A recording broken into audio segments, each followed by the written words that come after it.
Welcome to Householders, a conversation about American life as Zen practice. I'm Inga Annie Wade.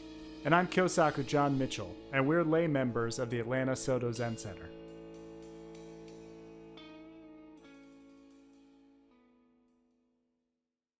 I may have mentioned this before or not. I can't really remember at this point. The pandemic has kind of, made time a very strange thing for me. Yeah. But during the pandemic, my stepdad got cancer. Well, he was diagnosed with cancer. And he had several different kinds: esophageal cancer, neck cancer, something to do with the intestinal areas. I just don't remember. And it was really tough. They kind of botched a surgery for a feeding tube that they put in him that caused a lot of issues, and it was honestly a nightmare. I won't get into it too much. It was pretty gross, but so he just did chemo and radiation and all that for a year or so now, and we finally had a party where like, oh, he's recovering and stuff, but I think they are at the point where there's like not much else they can do, but I think he's doing okay. But recently I found out my biological father has cancer in a stage that has metastasized. So it's pretty far into it. I don't know what kind and whatnot. But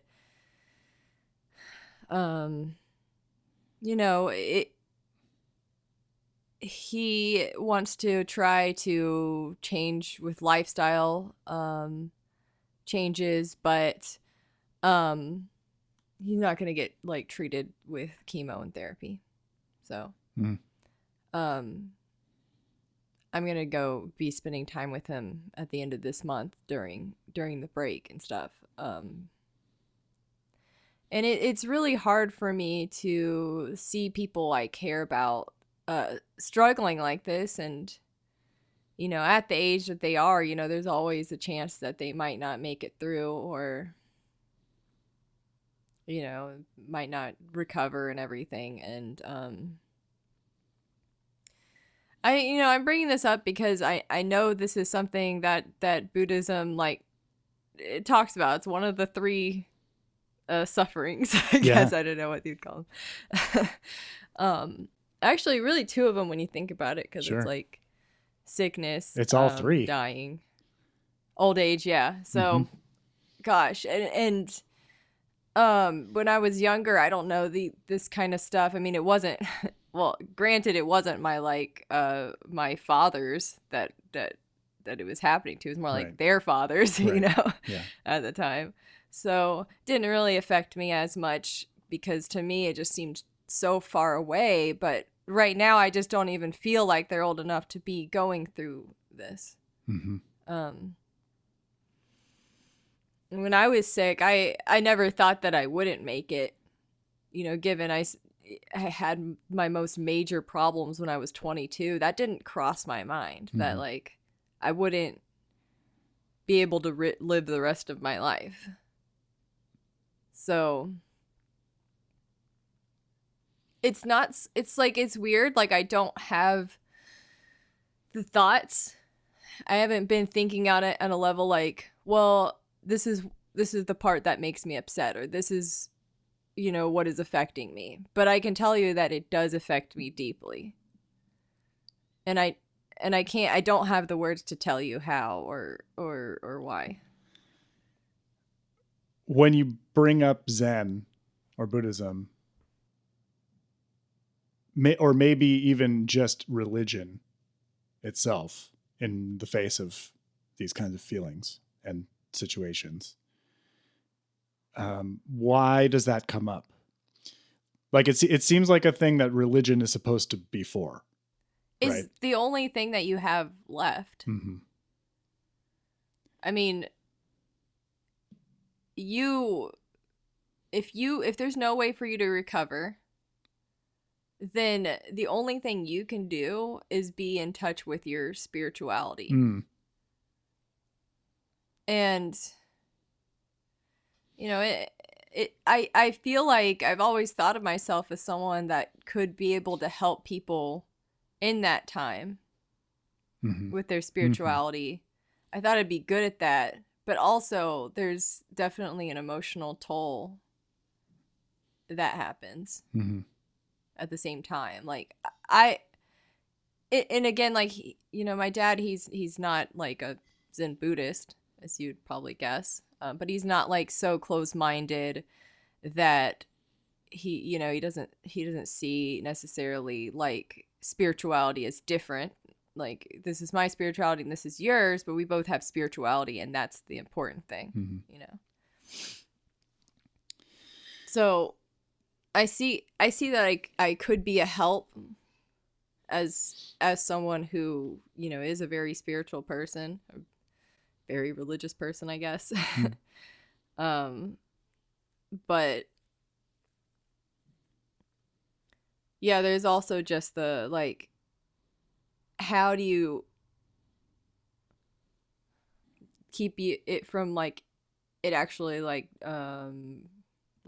paralyzing you? Mm.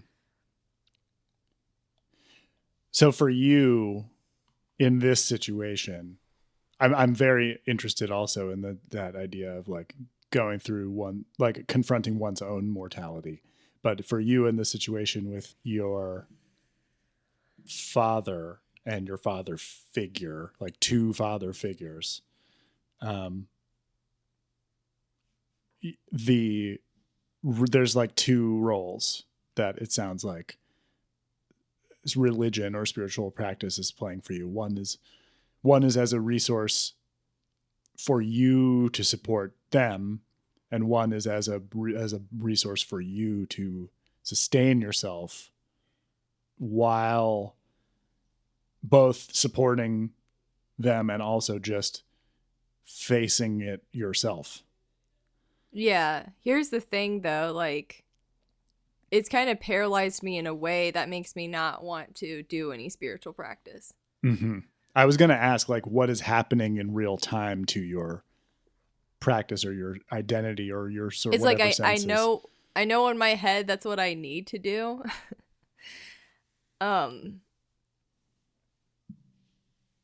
But I can't bring myself to do it. Mm-hmm.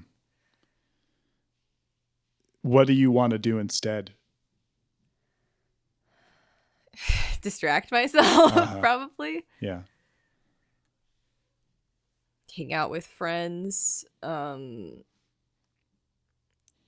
video games, you know, Mm-hmm. something distracting.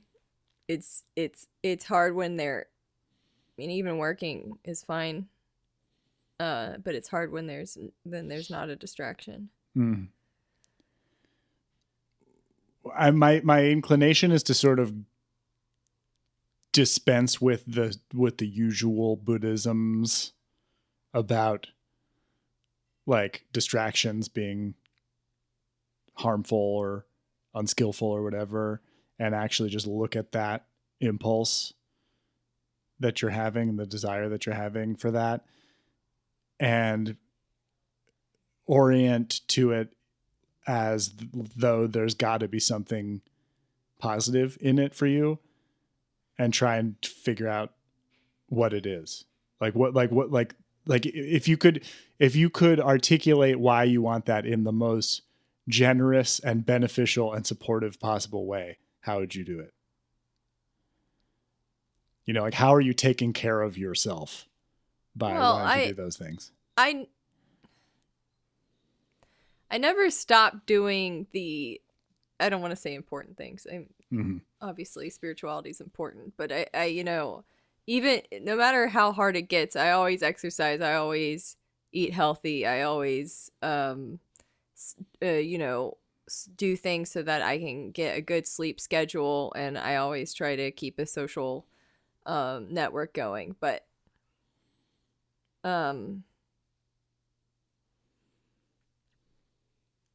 So, I mean, it's not like I've fallen deep into some sort of depression where I can't like function or anything like that. It's just um I don't know how to cope when you don't have the time to do that. Um Given all your other ways of like staying in the world while going through something, you mean like that time is not but negotiable? yeah, I'm still working. Yeah. Right. Yeah. I You're not going still, to give up all of your life in order to feel things. Yeah. Mm-hmm. It takes time. Mm-hmm. I mean, like, because before when I wasn't working, I would honestly just devote time to that kind of thing. I would just be like, okay, well, you know, doing artwork or meditating or that was part of my schedule. Right. Because I knew it was important and I had the time to do it. Mm-hmm. But now there's so many more things that I have to do that take time as well. Mm-hmm. And I don't, I think that if someone's like in the middle of practicing and have a good practice, then you can sort of integrate your sitting practice into the things like cooking and cleaning and working sometimes, depending on what you do. And that is just harder, I think, like to integrate, like when you're not in a good spot. Well, it's like the thing that comes to mind is that the idea that, I mean, there's like I feel like we've talked about it. There's like a classic situation for a Buddhist lay practitioner of getting into a habit of like either not only practicing when you've got plenty of free time and everything's happy and chill and giving up on it as soon as it gets hard, or not practicing. Like these are two different personalities, right? Like the other one is not practicing when everything is fine. And then suddenly when everything gets hard, practice suddenly becomes important, as like a coping mechanism. Yeah, that's the thing. Like I don't feel like I don't know if I fit into either those categories, because it seems like I do gravitate towards more meditation when I'm going through something physically, like a physical illness. But emotional illness it just makes it harder for me. I really, really deeply feel the difference between those two things and find the way of distinguishing that you're making to be totally understandable. I feel like it's actually kind of contrarian to say what you're saying, to say that like emotional pain is not like equivalent to physical pain. Well, it's not equivalent to me anyway. I'm actually very good at dealing with physical pain. Yeah, right. You have lots of training in that. Yeah. It can be very stressful if you don't know what's going on with your body. Like I think that's super, super stressful, but it doesn't feel the same anyway. It's not that it's a different feeling. Well, and doesn't that add a layer of emotional pain to it too? Not knowing what's happening. And, and that might be the sort of thing that pushes people over sometimes. Yeah. I mean, there's all sorts of like, mental illnesses connected to, physical illnesses. It's not like our body's interconnected. It's not like a either or thing. Right. But it's not like you can take the same medicine for your liver as for your eyeball. Like it's just because they're interconnected doesn't mean that they work the same or that they have the same illnesses or remedies. Well, because I generally think like with the mental stuff that goes on with your physical stuff, once you like have control over the physical stuff, not control, once you accept them and have a good like system for it, that usually tends to not be as big of a problem. Mhm. So you kind of know what the medicine is. You're like, well, we'll get there eventually, but it's stressful when you're not there. Uh-huh. So like stress as a word that you've just brought in kind of creates a category of like more unambiguously unhelpful feelings, right? Like It can. emotional pain, like we were just discussing, sort of is a category of thing that makes me feel like there's important stuff there, and that like it can't be treated as like just a bad and undesirable thing because you're like pushing away some like real signal of experience. But stress feels like a more like an entirely optional kind of negative feeling to me, you know? And, Well, I'll tell you something cool about stress is Mhm. just that it is highly motivating.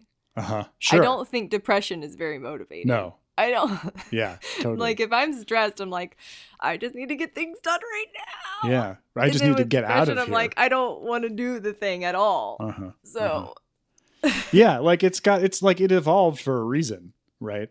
But yeah. but the thing that it's making me think of is like your emotional state of going into what's happening in your life right now that you're talking about distracting yourself from.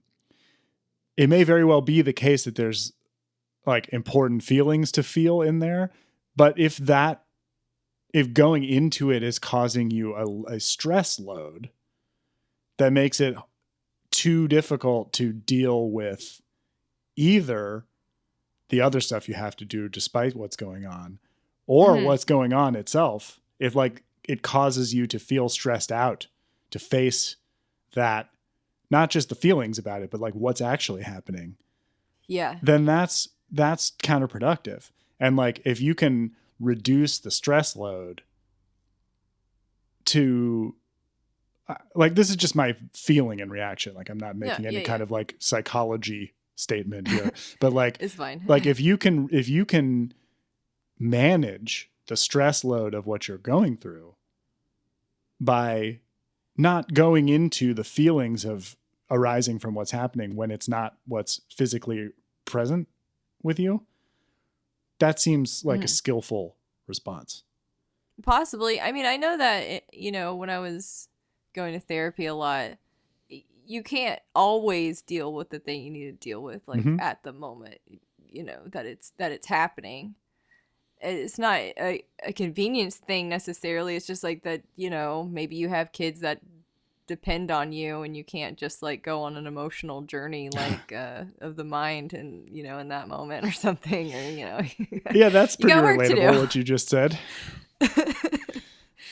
I mean, you have to be, I mean, I guess you still have to have the intention that you are going to deal with it. Yeah. But there's like a to carry around the emotional load of it all the time, even when, as I was just saying, it's not physically the present situation. Like if you're just at home, like that kind of feels like rumination. That feels like something that, as much as quote unquote Buddhism, like we're about to demonstrate sort of how just contingent a concept like capital B Buddhism is. Like you can hear the Buddhism voice say distractions are bad is something that the Buddhism voice says. But the Buddhism voice also says face what's present for you right now and don't dwell on the past or future. And like if those feelings are either arising from thoughts about the past and future, or are just feelings that are there because something intense is happening to you, and those feelings are causing you to dwell on the past and future, it doesn't matter which direction that's going. Like there's still not anything you can do to address the real situation from there. So there's an argument to be made which of course I think is a retroactive thing on top of just sort of listening to yourself when your soul is telling you that you want to be distracted from these feelings right now. Like the argument is there to support it by saying, address this aging and sickness and the fear of death and the prospects of losing someone that deeply matters to you when it's what's happening. And when what's happening is you're hanging out at home, resting, rest. And don't let that future thing that you're going to have to do that's going to be very hard, like start early by taking your rest away from you and then therefore making it more difficult and more draining to face when it's time. Yeah, no, I totally see what you're saying. But is that the past or the future? I mean, how is it not the present? Yeah. Sure. I mean, I think you're right in some way. It's like right now, like I'm safe. I'm in my home. There's nothing really like threatening going on. So yeah, technically you're right. In this moment, everything is fine. But is dying the present? Is illness the present? Is, you know, right. I don't know. And also, like, this is really happening right now. Like, it's not happening now just because you're home, right? Yeah. Yeah. But I think there is something to be said. I mean, it's not like we can sit here and ruminate on all the, like, dying and death that's going on in the world all the time just because it is happening right now. Yes. Yeah, the part of me there's something, I think I already said this, but there's something coming up in me that wants to use the tool of what can you do about it right now as the sort of distinction. Because if the most you can do about it right now is like take care of your own needs while there's no like urgent medical crisis happening, then that seems like doing more, like going into it more rather than avoiding it. You know what I mean? Mm-hmm. If like thinking about it and, you know, agonizing over it and like writing like pained journal entries about how difficult your feelings are now would increase the burden. Yeah, actually, I think you're right about that. So I'll share something about like how I've been feeling. I mean, I think generally speaking, when there's something that you can't control, well, I'll speak for myself here. Sometimes when it feels like I can't control something, I just want to blame it on something I can control. So I get a little more impulsive when I'm, you know, not in the most stable emotional state. I mean, I think that I'm at the point where I can temper it, and I'm not like, you know, I'm not like a teenager anymore, but or a 20-year-old. But I and nothing wrong with 20-year-olds. It's just I was a very emotional 20-year-old. Is all. Yeah. But you know, it's like I like I used to change my hair color a lot. Used to, as in like a year ago. I think when we started this podcast, you've had different colors of hair since we met. Yeah, I was trying to get back to my natural hair color because I felt like if it was my natural hair color, I would stop coloring it, and that was actually correct for as of now. So, but before then, I would color my hair quite often, and you know, it would just be kind of one of those things. It was kind of impulsive in a way, you know. And recently, since I don't color my hair anymore, I just cut my bangs instead. And I kind of didn't. I was like, why did I do that? Like, I don't even know if I really wanted to cut my bangs. I just did it, you know. Another like skin picking is one of my things, which is a habit that I would like to say that I broke, but I also know that it's something that I will resort to if I get stressed out enough. Um, but instead, I just did it to Ian, and I felt bad, but like I did a good job too. I didn't like hurt him. So. People with those But kind of practices tend to be experts at them. Yeah, true. I didn't get him any infections. I didn't hurt him, so we're all good there. But the problem is, I feel guilty after I do something impulsive. Mm. So anyways, there's that, and so that's kind of like a leaning into those feelings more. I mean, you could have the problem of overthinking it and thinking it's something else, and then you just do something impulsive to change it. Mm. Are you saying that like your instinct to rest from the intense feelings, which is how I'm charitably interpreting, like generously, supportively interpreting what you called distracting yourself? No, I'm thinking this is leaning into it more. Mm. This is like me, like I'm going to go write in my journal about how I feel. And then the next day I'll just cut my bangs and then revel around. You're saying you don't want to feel impulsive anymore? I mean, feel guilty for doing impulsive things anymore? I don't want to do the impulsive thing. No, like that's where I'm at. I'm like, I'm like, that's a way of dealing with emotion. Sure, I don't like it, and I don't want to do that because because it makes me feel guilty. For one, but for two, I just don't think it's. I don't know. Maybe it's not that bad. I can't really. It just doesn't. It probably depends what it is and what the emotion is. Sure. But I'm still trying to figure out like what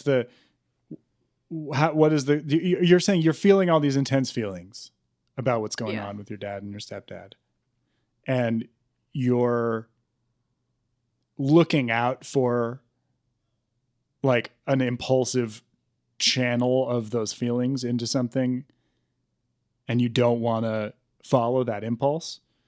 Yeah. Mm-hmm.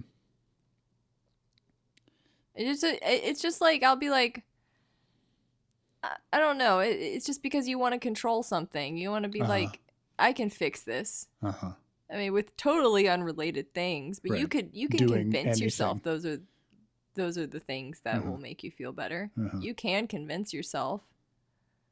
Yeah. So is the thing you're calling distracting yourself a way of lessening the impulses? Yeah. Mm-hmm. So I'm like, okay, let's not do that. Every time I'm alone, I'm gonna be impulsive. Let's go hiking with some people or something like that. I feel like there is a really like valuable day-to-day takeaway here as Buddhist practitioners that I want to say first, which is just like there is a wisdom in every perspective, right? And like what I think you've shown in this conversation is something that looks like on a boring surface level like an un-Buddhist or un-Zen or unspiritual way to be can actually have profound supportive wisdom underneath it. And that yours does. And like that you should, that I honor you taking care of yourself that way. So I want to say that, but I also want to like hold the immense difficulty of what you're going through and say that from my point of view, there's no place for judgment of however you're going to respond to this situation. Like that's what Sangha means, is like be willing to completely give up all principles and rules and strictures and structures in the face of what someone in your community is actually going through. And like, I would never dare to try and give you some platitude to like as some sort of salvation for what's happening. Well, thank you, John. That means a lot. And, you know, I think I will get back to it at some point, but we'll continue to pause until I have the willpower to face what's going on. Householders is a production of the Atlanta Soto Zen Center in Atlanta, Georgia, and the Silent Thunder Order. Find us on the web at ASZC.org. Our Sangha depends on your support. You can donate by PayPal to donate at storder.org. Gasho.